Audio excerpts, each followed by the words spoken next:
Bapak Ibu, Saudara terkasih, selamat malam semuanya. Masih semangat? Sudah pegel belum? Sudah 20 menit lebih kita mendengarkan mengenai kisah sengsara Tuhan kita Yesus Kristus. Bapak Ibu, Saudara terkasih, pada perayaan Jumat Agung ini, kalau saya boleh merumuskan mengenai apa yang mesti kita renungkan, yaitu kalau ditulis di judul itu judulnya mengenai kematian yang suci. Ya, kematian yang suci itu artinya bandingannya jangan sampai kita hanya mati sia-sia atau mati konyol, mati untuk selama-lamanya. Yesus itulah yang menjadi teladan kita.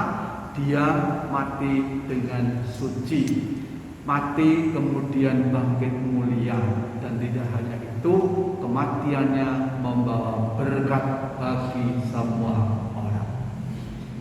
1, 2, 3 hal yang saya sampaikan sehubungan dengan itu. Yang pertama, Bapak Ibu, hari Minggu kemarin, Minggu apa? Minggu Palma, dan disusul hari Rabu. Ada apa? Hari Minggu dan Rabu kemarin, bangsa kita baru dikejutkan dengan adanya terorisme. Ya, hari Minggu Palma ada teror di Gereja Katedral Makassar.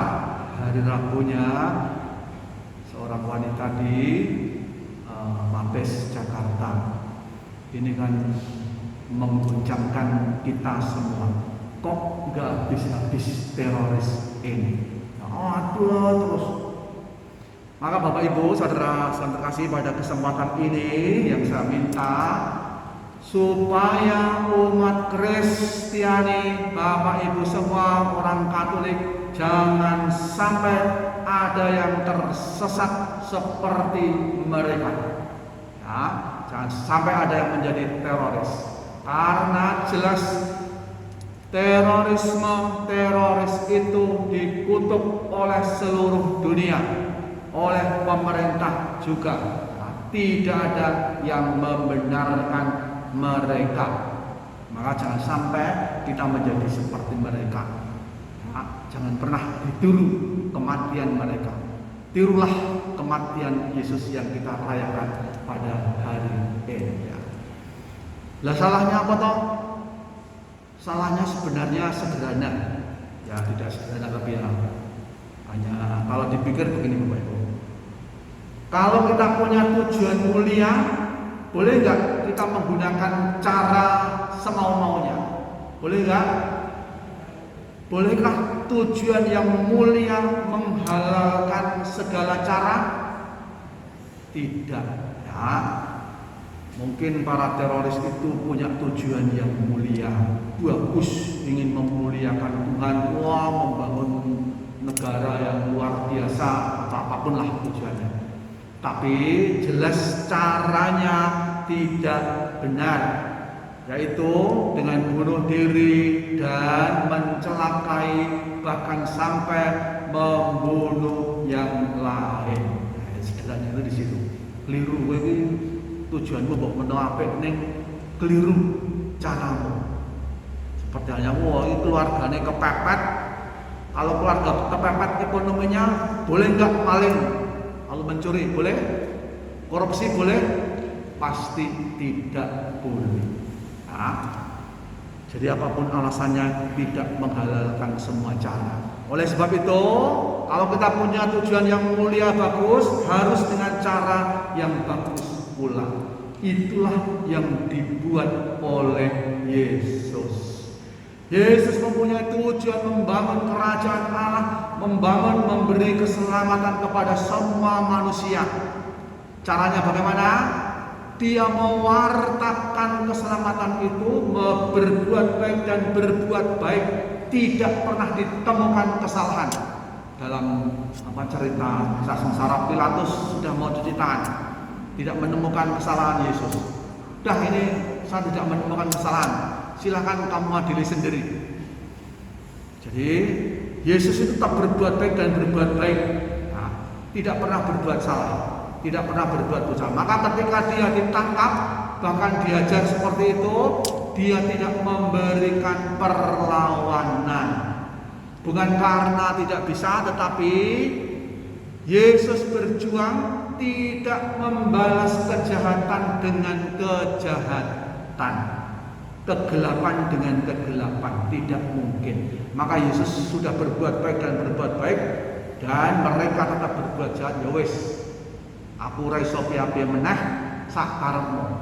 Tapi kemudian kita tahu karena Yesus taat setia sampai mati pada kebenaran dan kebaikan, ia akhirnya dibangkitkan. Ia tidak mati, ia kemudian hidup selama-lamanya. Itulah Bapak Ibu Saudara sekasih, Yesus mati suci karena ia memang sungguh mempunyai hati yang suci, dan perbuatannya semua adalah baik dan baik. Tidak pernah melawan kejahatan, dan kejahatan yang membuat orang jatuh dalam dosa itu biasanya melawan kejahatan dengan kejahatan. Nah, itu kemudian dia serana bedanya menjadi jatuh dalam dosa. Yang kedua, Bapak Ibu, catatannya yang paling dikutuk dari terorisme itu adalah soal bunuh diri dan membunuh orang lain, mencelakai orang lain sampai membunuh orang lain. Nah, hidup ini adalah anugerah kurnia Tuhan, maka harus dijaga, dipertahankan, dipelihara, dan disempurnakan, dikembangkan sebaik-baiknya. Kita tidak pernah boleh menghilangkan hidup begitu saja, semau-maunya. Kamu pengen mati, mati. Nah, memang Tuhan memberi kebebasan, tapi dalam arti kalau kita menghilangkan hidup diri kita sendiri maupun menghilangkan hidup orang lain, itu dosa besar.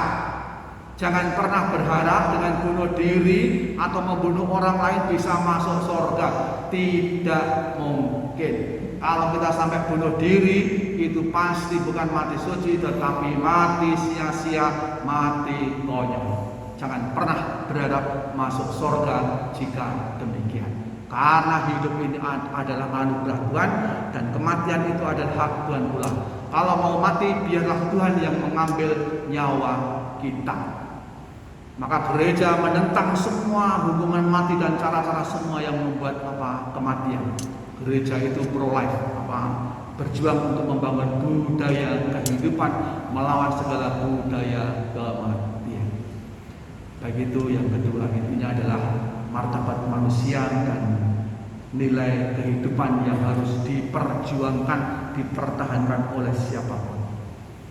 Yang ketiga, Bapak Ibu Saudara sekalian kasih, yang terakhir, kalau kita merenungkan kematian Yesus, itu bukan hanya kematian seorang kudus, bukan hanya kematian orang yang benar.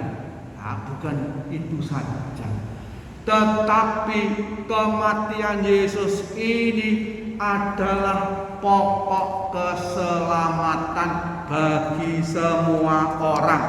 Seperti dalam bacaan kedua surat Ibrani dikatakan demikian. Akan tetapi sekalipun anak Yesus itu, ia telah belajar menjadi taat sampai mati, dan itu ternyata terwujud dalam penderitaannya sampai mati. Dan sesudah mencapai kesempurnaan mati, ia menjadi pokok keselamatan abadi bagi semua orang yang taat kepadanya.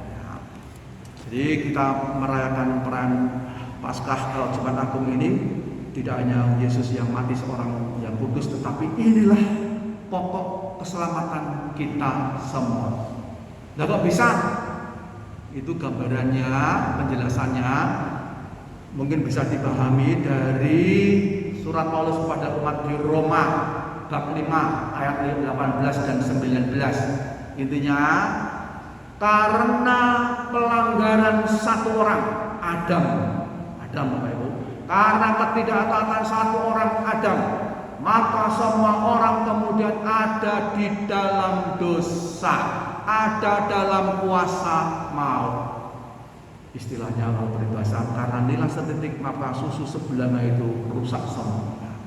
karena satu orang, yaitu Adam, semua menjadi berdosa.